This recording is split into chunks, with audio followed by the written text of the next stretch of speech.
Après avoir eu un échange fructueux avec le gouverneur de province Jean-Jacques Porossi, dans la recherche des solutions aux problèmes des spoliations, Nathalie Azizamounana a pris l'initiative d'inviter le vice-gouverneur du Sud Kivu, maître Jean-Jacques Erakano, le président de l'Assemblée provinciale Feston Kabeza et les députés provinciaux du Sud Kivu afin de les écouter tour à tour. Il s'agit concrètement de s'enquérir de la situation des maisons de l'État spoliées. En tant que députés, nous sommes en train de jouer un rôle. Nous avons mis sur pied une commission d'enquête et nous fustigeons l'action de spoliation.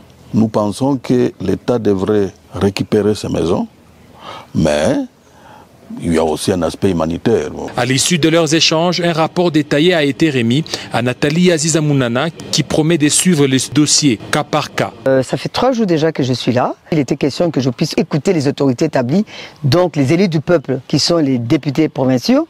Et j'ai eu hier l'entretien avec le président de l'Assemblée provinciale. Je vais traiter cas par cas. Il y a beaucoup de maisons, il y a des gens qui ont construit des immeubles qui sont vraiment modernes. Ce sont des remises en question pour la beauté de la ville. Ils ont investi, mais malhonnêtement, ils ne devaient pas construire.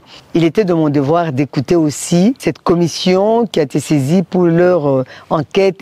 Mais aujourd'hui, j'ai l'information qui vient des députés et je vais m'appuyer sur leur rapport comme soubassement pour m'aider à prendre une bonne décision. Vous êtes des députés provinciaux, faites quelque chose pour le développement de la province du Sud Kivu. La recommandation de Nathalie Azizamounana aux députés provinciaux du Sud Kivu. Dans la même veine, la jeunesse de l'UDPS Sud Kivu a profité de l'occasion pour venir présenter ses civilités à la ministre des Affaires sociales et Action humanitaire, Nathalie Azizamounana, et la féliciter pour toutes les actions menées dans son secteur depuis qu'elle est à la tête de ce ministère.